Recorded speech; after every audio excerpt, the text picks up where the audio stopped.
UPSC 2025 prelims రాసే వాళ్ళ కోసం మనం హై ఇంపాక్ట్ థీమ్స్ పేరుతోటి హిట్ 120 అనే ఒక ప్రోగ్రామ్ స్టార్ట్ చేస్తున్నాం. ఈ ప్రోగ్రామ్ ఉద్దేశం ఏంటి అంటే ప్రిలిమ్స్లో 80-90 కాకుండా 120+ స్కోర్ చేసే విధంగా ఒక స్ట్రాటజీ రూపొందించడం జరిగింది. ఇది 120 డేస్లో ఈ 120 స్కోర్ చేసే విధంగా ఉన్నటువంటి ఈ ప్రోగ్రామ్ హిట్ 120 మీరు 2025 ప్రిలిమ్స్ సాధించడానికి ఉద్దేశించబడినటువంటి ప్రోగ్రామ్ ఇది.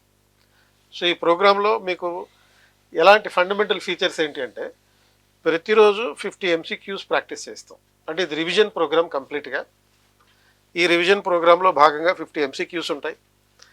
ప్రతి ఎంసీక్యూసీకి మీకు డీటెయిల్ సినాప్సిస్ ఉంటుంది. అలాగే ఈ 50 ఎంసీక్యూస్లో 30 ఎంసీక్యూస్ బేసిక్ సబ్జెక్ట్ అంటే స్టాటిక్ సబ్జెక్ట్ ఏదైతే ఉంటుందో పాలిటీ, ఎకానమీ, హిస్టరీ, జాగ్రఫీ ఇటువంటి అంశాలకు సంబంధించిన 50 ఎంసీక్యూస్లో 30 ఎంసీక్యూస్ దాని గురించి ఉంటాయి. ప్లస్ ఒక 10 ఎంసీక్యూస్ కరెంట్ అఫైర్స్కి సంబంధించినవి ఉంటాయి. మరొక 10 ఎంసీక్యూస్ సీసాట్కి సంబంధించినవి ఉంటాయి. సో ఇది ప్రతిరోజు ఉండేటటువంటి టార్గెట్లు. అంటే ఇది మీకు ఏ రోజు ఏం చదవాలి అనేటటువంటి డీటెయిల్డ్ సిలబస్ కూడా ఇవ్వడం జరుగుతుంది. అంటే ఉదాహరణకి మీరు ఇక్కడ చూస్తే ఫస్ట్ డే 1 అంటే 23వ తారీఖున మొదలవుతుంది. డిసెంబర్ 23న మొదలవుతుంది. మీకు ఏన్షియంట్ ఇండియన్ హిస్టరీ, దాంట్లో మళ్ళీ micro units, pre historic period, Indus valley civilisation, Rigvedic age, ఇలా మీరు ముందే చదువుకుని వస్తారు. అంటే దీనికి సంబంధించి అసలు ఇంకా డీటెయిల్డ్గా మీకు 15వ తారీఖున డిసెంబర్ 15వ తారీఖున మార్నింగ్ 10 నుంచి 1 వరకు ఒక ప్రాక్టీస్ సెషన్ ఉంటుంది. సో ఈ ప్రాక్టీస్ సెషన్లో మీకు కొన్ని ఎక్సర్సైజెస్ ఇచ్చి దాన్ని ప్రాక్టీస్ చేయించి దాని నుంచి ఏ విధంగా మీరు 120 స్కోర్ చేయొచ్చు. దీంట్లో మీకు ఎలాంటి టిప్స్ ట్రిక్స్ నేర్పించాం, సాలిడ్ అడ్వైజులు మాత్రమే ఇస్తాం. వీటిని మీరు కమెండ్మెంట్గా తీసుకోవాలి. ఇవి ఈ విధంగా తీసుకుంటేనే మీరు మేలో జరగబోయేటటువంటి ప్రిలిమ్స్లో 120 మార్కులు సాధించగలుగుతారు. అలాగే సెప్టెంబర్లో జరగబోయేటటువంటి మెయిన్స్కి సిద్ధమవగలుగుతారు. సో ఈ ప్రోగ్రాంలో ఉన్న ఇంకా వేరే డీటెయిల్స్ మనం భవానీ శంకర్ చెప్తారు ఇప్పుడు. సార్ మేజర్ ఇష్యూ వచ్చేసరికి లాస్ట్ 6 months బాగా ప్రిలిమ్స్ మీద ఫోకస్ చేస్తున్నారు సార్. ఈ ప్రాసెస్లో వాళ్ళు కరెంట్ అఫైర్స్ మీద మ్యాక్సిమం ప్రిలిమ్స్ ఓరియంటెడ్గానే వెళ్తూ మెయిన్స్ని నెగ్లెక్ట్ చేస్తుంటారు. రెండోది అసలు చాలా ఇంపార్టెంట్ ఆస్పెక్ట్ ఏంటంటే సీసాట్ అనేది లాస్ట్ 1 month ముందే ప్రాక్టీస్ చేస్తున్నారు. ఇదొక మేజర్ డ్రాబ్యాక్ ప్రిపరేషన్. సీసాట్కి సంబంధించిన ఒక 30 మేజర్ కాన్సెప్ట్స్ అనుకుంటే ఆ కాన్సెప్ట్స్ని అంటే ఆ లాజికల్ రీజనింగ్, అర్థమెటిక్ పర్స్పెక్టివ్లోనే ఒక 30 మేజర్ కాన్సెప్ట్స్. ఆ కాన్సెప్ట్స్ని ప్రతిరోజు ఒక కాన్సెప్ట్ని, నెంబర్ సిస్టమ్ ఒక రోజు, ఎల్సిఎం హెచ్సిఎఫ్ కాన్సెప్ట్ బేస్ చేసుకున్న క్వశ్చన్స్ ఒక రోజు, ఇలాగా ఒక్కొక్క కాన్సెప్ట్ మీద డైలీ 10 MCQs మనం పెడదామని ఆలోచించవచ్చు. దానివల్ల అన్ని కాన్సెప్ట్స్ని 3 cyclesగా రివైజ్ చేసుకోవచ్చు. డైలీ 10 MCQs అంటే వాళ్ళు ఏమీ ప్రాక్టీస్ చేయకుండా డైరెక్ట్గా వచ్చే ఎగ్జామ్ హాల్లోనే ప్రాక్టీస్ చేసుకొని డైలీ 10 అంటే 120 రోజులకి ఆల్మోస్ట్ 1200 క్వశ్చన్ గ్రాండ్ టెస్ట్లు ఉంటాయి. మళ్ళీ గ్రాండ్ టెస్ట్లు అంటే సుమారుగా 1500 సీసాట్ క్వశ్చన్స్ ప్రాక్టీస్ చేస్తారు. 8 సీసాట్ టెస్ట్లు వస్తాయి సార్. ఈజీగా ఇంకా ఎక్కువే వస్తాయి. యాక్చువల్లీ ఇది మొత్తం షెడ్యూల్ 120 days కదా. సబ్జెక్ట్ అయిపోగానే ఫుల్ లెంత్ టెస్ట్ పెట్టేటప్పుడు మళ్ళీ ఎక్స్క్లూజివ్ సీసాట్ టెస్ట్ పెడతాం. అంటే దీనివల్ల అడ్వాంటేజ్ ఏంటంటే సార్, నా పాయింట్ అసలు ఎగ్జామ్ హాల్కి వెళ్ళేసరికి తెలిసిన క్వశ్చన్స్ని కూడా ప్యానిక్కే పెట్టలేకపోతున్నారు. సీసాట్ క్వశ్చన్స్ లెందీగా ఉండేసరికి స్టార్టింగ్లోనే పేపర్ చాలా టఫ్గా అనిపించి 1 hour అయిన తర్వాత కూడా వాళ్ళకి 15 questions కూడా సాల్వ్ చేయలేని పరిస్థితిలో వాళ్ళు ప్యానిక్ అయ్యి లాస్ట్ 1 hourలో తెలిసిన వాటిని కూడా చూడట్లా ప్రాపర్గా. అంటే ఇలాంటి పరిస్థితి రానియకుండా అసలు వాళ్ళు సీసాట్ డే మొత్తంలో చదవకపోయినా పర్లేదు, అసలు ప్రాక్టీస్ చేయకపోయినా పర్లేదు, ఇక్కడికి వచ్చి ఒక 1 hour డిస్కషన్లో కూర్చుంటే ఎవరైనా స్టూడెంట్ సీసాట్ బాగా చేస్తున్నాడు, ఆ పీర్ గ్రూప్ ఆ 50 MCQs ప్రాక్టీస్ చేశాక ఆ షార్ట్ కట్స్ ఏంటి, ఎలా నేర్చుకోవాలి ఏంటనేది అది అయిపోయిన వెంటనే అప్పుడే కనుక ఆ పీర్ గ్రూప్ డిస్కషన్. సీసాట్కి ఏంటంటే సార్ ఒక క్లాస్ని రివిజన్ చేసినట్టు కాదు. CSAT is kind of unique అనమాట. అంటే ఒక్కొక్క స్టూడెంట్ ఒక్కొక్క పద్ధతిలో చేస్తారు. ఆర్ట్స్ స్టూడెంట్ షార్ట్ కట్స్ వెతుకుతారు, సింపుల్గా అప్లికేషన్ ఓరియంటెడ్గా చేస్తారు. మ్యాథ్స్ స్టూడెంట్ కొంత మ్యాథ్స్ అప్లై చేస్తుంటారు, కొంతమంది షార్ట్ కట్స్ కూడా చేయగలుగుతారు. డిఫరెంట్ మోడల్స్ ఉంటాయి. ఒక్కొక్క సమ్ని 3-4 మోడల్స్లో సాల్వ్ చేస్తుంటారు. సో ఎవరెవరికి ఏ మోడల్ వచ్చో ఆ మోడల్ని నలుగురు కలిసి కూర్చొని ఈ సీసెట్ క్వశ్చన్ నాకు రాలేదు, నేను ట్రై చేశాను, నువ్వు ఎట్లా చేసావు అండ్ టైం ఎలా సాల్వ్ చేసుకోవాలి అని ఇలా ఒక పీర్ గ్రూప్ డిస్కషన్గా పెట్టుకునే ఆప్షన్ మనకు ఉంటుంది. డైలీ ఈవినింగ్ 5 to 6 ఎగ్జామ్ రాస్తారు. 6 to 7 ఏమో 30 MCQs డిస్కషన్ జరుగుతుంది, ఫ్యాకల్టీ ఎక్స్ప్లెయిన్ చేస్తారు. 10 MCQs కరెంట్ అఫైర్స్ ఎక్స్ప్లెనేషన్ అవుతుంది. అంటే ఎలా ఈ క్వశ్చన్స్ పిక్ చేసి ఇచ్చాము, దీని మీద జరిగిన R&D ఏంటి, ఎక్కడి నుంచి ఈ క్వశ్చన్స్ ఇంతకుముందు ప్రీవియస్గా అడిగి ఉన్నారు, వాటిని మేము ఎలా ట్విస్ట్ చేసామని ఫ్యాకల్టీ ఎక్స్ప్లెయిన్ చేస్తారు మోడల్స్. ఇది నాట్ జస్ట్ సబ్జెక్ట్ ఎక్స్ప్లెనేషన్ కాదు, ఇది ట్రిక్స్ అండ్ టిప్స్తో కూడిన ఒక changing pattern and dynamics of ఎగ్జామ్ని అర్థం చేసుకునే మోడల్ ఇది. ఈ ఎక్స్ప్లెనేషన్ అయిన తర్వాత వాళ్ళు CSAT కూడా గ్రూప్గా డిస్కస్ చేసుకొని సాల్వ్ చేసుకుంటారు. దీనివల్ల ఏమవుతుంది, 5 to 6 ఎగ్జామ్ రాస్తారు, 6 to 7:30 1.5 hour faculty explanation plus peer group explanation వల్ల వాళ్ళకి ఒక కాన్ఫిడెన్స్ వస్తుంది.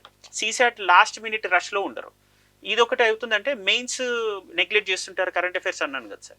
ఆ పరిస్థితి లేకుండా ఏం చేసామంటే ఇక్కడ వీళ్ళకి సపోజ్ ఈ పేపర్ అయిన తర్వాత ఇక్కడ ఒక కరెంట్ అఫైర్స్ జనవరి ప్రతి వీక్ది ఫినిష్ చేస్తూ వచ్చి full length current affairs practice చేస్తారు సార్, ఒకరోజు బ్రేక్ తీసుకొని.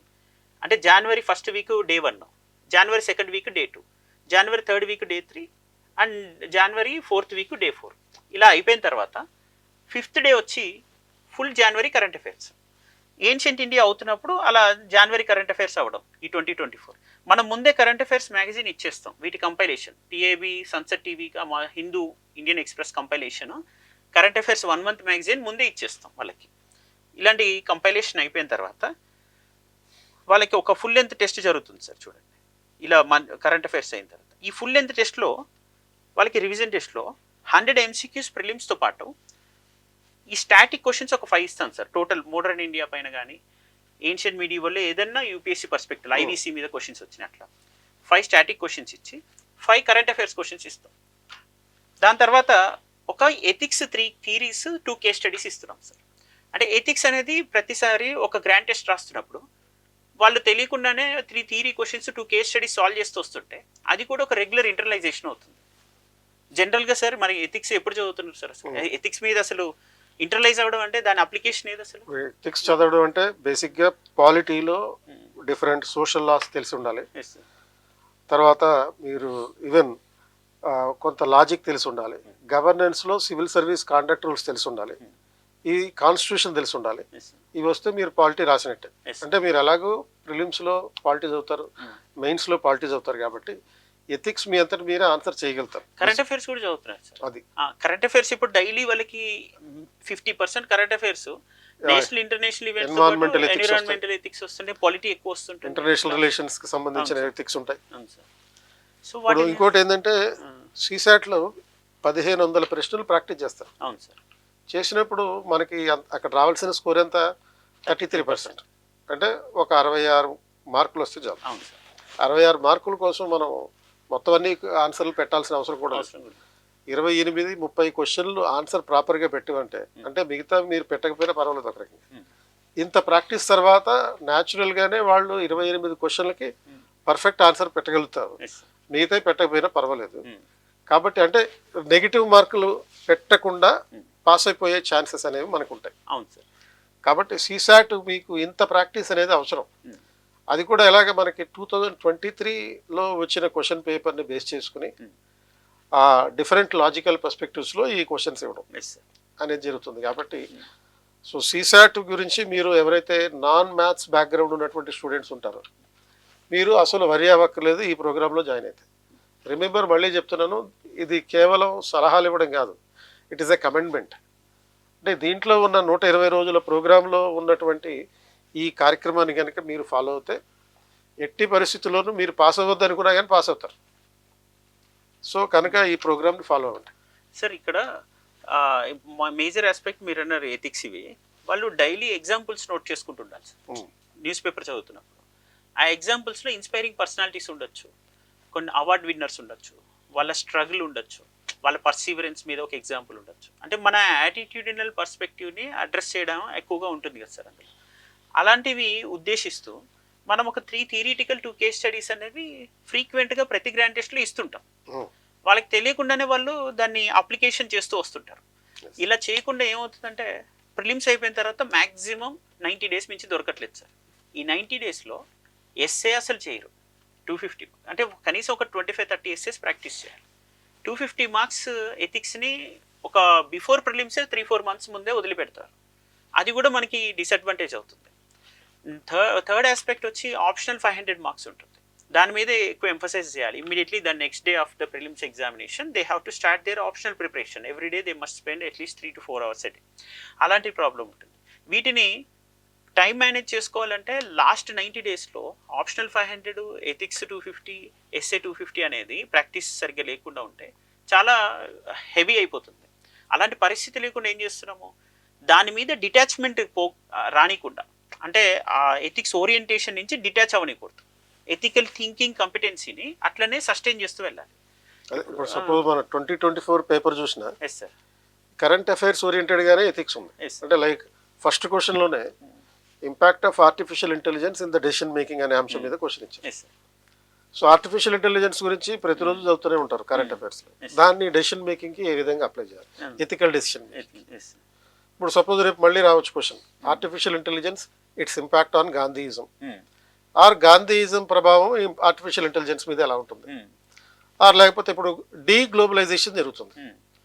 సో ఈ డీగ్లోబలైజేషన్ నేపథ్యంలో మన ఎథికల్ పర్స్పెక్టివ్ ఏ విధంగా ఆలోచించాలి, ఇంటర్నేషనలిజం, గ్లోబలైజేషన్ ఇటువంటి ఆలోచనలకి భిన్నంగా ఈ ట్రంప్ తర్వాత ఈ అమెరికా అధ్యక్షుడే కాకుండా పుతిన్ ఇలాంటి వాళ్ళందరూ వచ్చినాక ఏం జరుగుతుందంటే యాంటీ నేషనలైజేషన్, యాంటీ గ్లోబలైజేషన్ పర్స్పెక్టివ్లో వెళ్తున్నారు.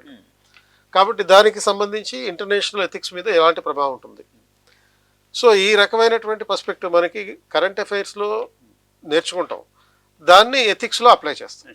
సో ఆ పద్ధతి ప్రకారం మనం ముందుకెళ్తే ఈ ఓరియంటేషన్ అక్కడ తీసుకెళ్తాం అనమాట. సార్ కొన్ని జార్గాన్ వస్తుంది సార్ కరెంట్ అఫైర్స్, అవి మనం ఎట్లా బాగా యూజ్ చేసుకోవచ్చు అనేది కూడా ఇంపార్టెంట్. ఇప్పుడు కల్చరల్ హోమోజనైజేషన్ అనేది ఇన్ని సంవత్సరాల్లో డామినెంట్ కంట్రీస్ చూపించాయంట. ఇప్పుడు డాలర్ మాత్రమే యూజ్ చేయాలి, బ్రిక్స్ ఓన్ కరెన్సీ ఉండకూడదని చెప్తుంది అమెరికా.